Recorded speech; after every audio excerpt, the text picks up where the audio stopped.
Сайн байцгаана уу хүүхдүүд ээ. За өнөөдөр 3 дугаар ангийн талбайн хичээл тавтнаа.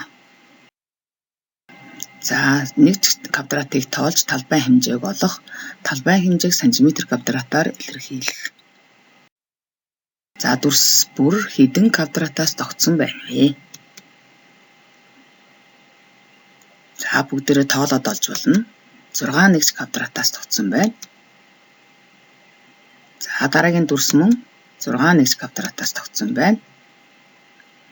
За энэ дүрсийн хувьд 10 нэгж квадратаас тогтсон байна. За би дагаад дараах дүрсүүдийн талбайн хэмжээг тоолж олоорой.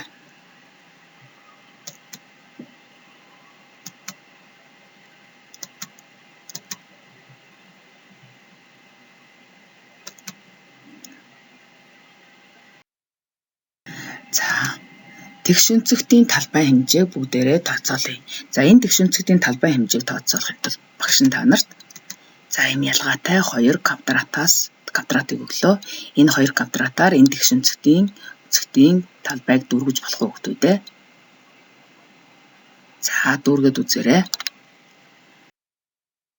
За зүгтээ тэгвэл том квадрат нь бол хэд орж болох вэ? За зүгтээ 2 нэгж квадрат орж байна. За тэгвэл одоо бүгдээрээ энэ жижиг квадратаар дүүргэж үзье. 1 2 3 4 5 гэж цаашаага тоолж болох уу хүүхдүүд ээ? За зүгтээ. За тэгвэл бүгдээрээ жижиг квадрат хэд орсныг тооцоолъё. За 2 4 нь 8 нэгж квадрат орсон байх нэ. За тэгш өнцөгтөд хэдэн том квадратаас тогтсон бэ тэгш өнцөгт? За 2 нэгж квадратаас тогтсон. За мөн тэгвэл жижиг хэдэн квадратаас тогтсон бэ? За 8 нэгж квадратаас тогтсон. За хүүхдүүдээ талбай хэмжээ яагаад өөр гарсан юм болоо? Бодоорой. За тэгвэл ямар квадратаар хэмжвэл тэгш өнцөгтийн талбайн хэмжээ зөв гарна гэж бодож байна вэ? За өөрсдөө сайн бодоод үзээрэй. За талбайн хэмжээ өөр гарсан. Тэгвэл бүгдээрээ энэ талбайн хэмжээг 1 см талтай жижиг квадратаар хэмжиж үзэж болох уу хүүхдүүд ээ? За тэгвэл хэмжиж үзье. За дүүргээд үзье. 2 3 4 5 6 7 8. За энэ тэгш өнцөгтийн урт талдаа бол 8 ширхэг орж байна. За гэх мэтчлэнгээр ингээд дүүргэж болох уу хүүхдүүд ээ?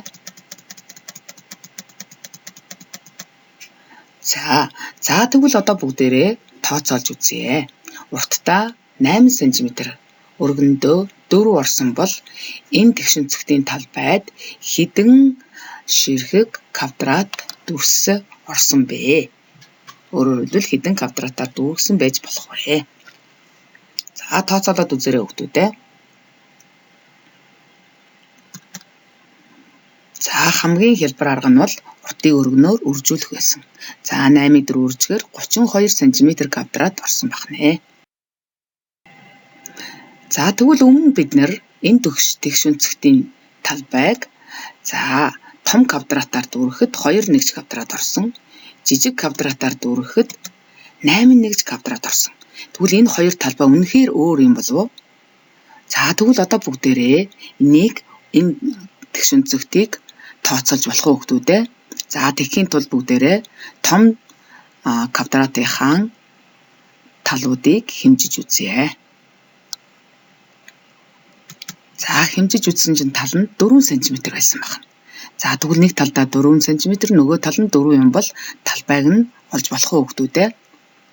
За тооцоолоод үзсэн чинь нэг квадрат нь 16 см квадрат байсан байна. Ийм нэгж квадрат 2 байсан шүү дээ. Тэгвэл 2-оор оржуулвал 32 см квадрат гарсан байна. За одоо жижиг квадратаа хэмжиж үзье. За тал нь 2 см байсан байна. За тэгвэл нөгөө тал нь бас 2 см байгаа.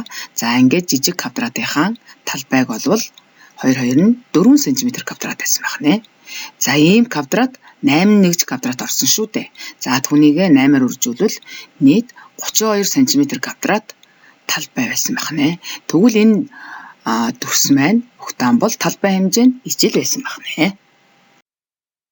За одоо бүгдээрээ бие дагаад энэ дүрсийн талбайг олоорой. За багш нь эхлээд алхамчлалын тэгшинцэгтийн уртыг хэмжинэ. Дараа нь тэгшинцэгтийн өргөнийг хэмжинэ. Тэгээд талбайгаа тооцоолно тийм ээ. За багш нь хэмжсэн та нар талбайг нь олоорой. За хамгийн хялбар арга нь уртыг өргөнөөр үржүүлнэ. Урт нь 8 см, өргөн нь 4 бол нийт 32 см квадрат байх нэ. За дараагийн дүрсийн талбайг мөн алхмын дагуу олоорой. За хэмжээд үзвэл урт нь 3 см, өргөн нь 9 см байна. Талбай хэмжээ нь хэд болох вэ? За зүйтэй 3-9 нь 27 см квадрат байсан байх нэ. За та нартай баярлалаа. Улам их амжилт хүсье.